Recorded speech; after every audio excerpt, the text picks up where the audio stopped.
நீங்கள் பார்த்து கொண்டிருப்பது ஆம்ஸ்டாங் டிவி.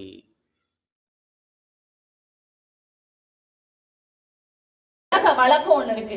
கஷ்டப்பட்டு அப்பா வீடு கட்டினா கூட பொம்பளை பிள்ளைங்க கல்யாணம் பண்ணி அம்மா வீட்டுக்கு வரும்போது என்ன சொல்லும், ஏன் அம்மா வீட்டுக்கு போறேன், என்ன வீடு யார் பேர்ல இருக்கும், அப்பா பேர்ல இருக்கும். அப்பா பேர்ல மட்டும்தான் வீடு இருக்கணுமா, இனிமேட்டு குடும்ப தலைவிகள் பேர்ல தான் வீடு இருக்கணும்ன்ற சட்டத்தை கொண்டுட்டு வந்தாரு. பெண்கள் எல்லாருக்கும் முழு சுதந்திரம் கொடுத்தாருன்னு சொன்னா நல்ல ஒரு கைத்தறி கொடு. எங்க மகளிர் உயர மாநிலம் உயரும்னு அழகா சொன்னாங்க. தாயால தானங்க ஒரு சமூகமே உருவாகுது, அந்த தாய்க்கு தானங்க எல்லாமே தரணும், அவ்வளவுதாங்க, சிம்பிளுங்க. ஏன் அணில அந்த அவங்க தொட்டு தொடங்குனாங்க, நான் அப்படியே அதை தொடர்ந்து வரேன். காலை உணவு திட்டம் கொடுத்தாங்க, ஆமாதான். அவங்க என்ன சொன்னாங்க, என் புள்ள நல்ல சாப்பாடு சாப்பிடணும்ன்றதுனால காலை உணவுல கிட்டத்தட்ட 5 நாளைக்கு 5 முட்டை கொடுக்குறாங்கன்னு சொன்னாங்க. அதையும் தாண்டி இன்னொரு விஷயம் நான் யோசிச்சதை நான் சொல்றேன், கேட்டுக்கங்க. காலை உணவு திட்டம் என்னவோ படிக்கிற பிள்ளைங்களுக்கு நீங்க நினைச்சிட்டு இருக்கீங்க. சத்தியமா படிச்ச பொண்ணா இருந்தா இன்னைக்கு எல்லாம் ஐடி கம்பெனி, படிக்காத பொண்ணா இருந்தா நைட்டி கம்பெனின்னு பெண்கள் ராவும் பகலுமா உழைச்சு கொட்டிக்கிட்டு இருக்கோம் குடும்பத்துக்காக. ஒரு காலம் வரைக்கும் தான் பொம்பளைங்க வீட்டை விட்டு வெளியே போகாம இருந்தா அவங்கள பட்டினின்னு இந்த நாடு பாதுகாத்துச்சு.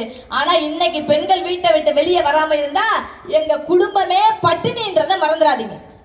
தோறும் தவறாம அம்மாவுக்கும் வருது, பிள்ளைங்களுக்கும் வருது. உண்மைன்னா கைத்தட்டுங்க. கஷ்டப்படுறவங்களுக்கு கஷ்டப்படுற இடத்துல உண்மையாகவே போய் சேருது. நான் என்ன கேட்கிறேன், எல்லாருமே சொல்றாங்க குடும்ப அரசியல், வாரிசு அரசியல். குடும்ப அரசியல் பண்றீங்களே, உங்களுக்கு இது தப்பா தெரியலையா? வாரிசு அரசியல் செய்றீங்களே. நான் என்ன கேட்கிறேங்க, தப்பா எடுத்துக்காதீங்க.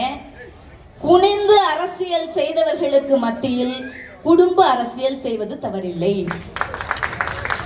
இல்லை, ஏன் தெரியுமா? வணங்கியே அரசியல் செய்வது தவறே.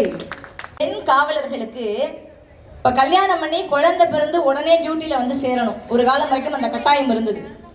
உடனே டியூட்டில வந்து சேர்ற பெண் கப்பு எடுத்துக்கொள்ளலாம், 6 மாதம் உங்களுக்கு விடுப்போடு சேர்த்து பணமும் தரப்படும் சொல்லி பெண் காவலர்கள் வாழ்விலும் ஒளியேற்றிய ஒரு மகத்தான தலைவர் யாருன்னா நம்ம தங்க தளபதியார் அவர்கள் தான். முத்தமிழறிஞர் டாக்டர் கலைஞர் அவர்கள் பெரிய பதவியில இருந்தாருங்க. அப்ப போய் ஒரு பத்திரிகையாளர் கேட்டிருக்காரு, எங்க கடவுளே இல்லைங்கிறீங்க, கடவுள் கொள்கையை பின்பற்ற மாட்டோன்றீங்க, கோயிலே இருக்கக்கூடாதுங்கிறீங்க, நீங்க மட்டும் எல்லாத்தையும் விட்டுட்டு உங்க கையில நீங்க நல்லா மந்திரிச்சு மோதிரம் போட்டிருக்கீங்களே, அப்ப மக்களை ஏமாத்துறீங்களா? ஒரு பத்திரிகையாளர் கேட்டார். ரோமா பதில் சொன்னாரு, சத்தியமா என் கையில நான் மந்திரிச்சு தான் மோதிரம் போட்டிருக்கேன். நான் யாரு? மந்திரி. என் பொண்டாட்டி யாரு? மந்திரிச்சு. என் பிறந்த நாளுக்கு மந்திரிச்சு போட்ட மோதிரம் அந்த மோதிரம்னாரு. ஆமா, சுபாஷ். இன்னொரு பத்திரிகையாளர் கேட்டாரு, ஏங்க கடவுளே இல்லைங்கிறீங்க, அப்புறம் எதுக்கு உங்க ஆட்சியில அறநிலையத்துறைன்னு ஒரு துறைய? அந்த கட்சிக்கு ஒரே ஒரு கவலை தான்.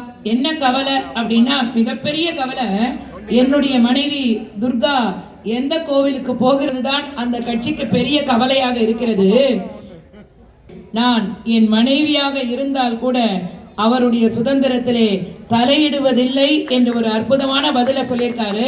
அப்படி தடை காலத்திலே மீனவர்களுக்கு அந்த ஒரு காலகட்டத்தில் அவங்க மீன் பிடிக்க போக முடியாது. மீன்களின் இனப்பெருக்கத்திற்காக அந்த மீன்பிடி தடைக்காலம் என்ற ஒன்று ஜூன் மாதம் வரைக்கும் இருக்கும். அது வரை வேண்டும் என்று அறிவிப்பு தந்தவர் நம்முடைய டாக்டர் கலைஞர் அவர்கள்.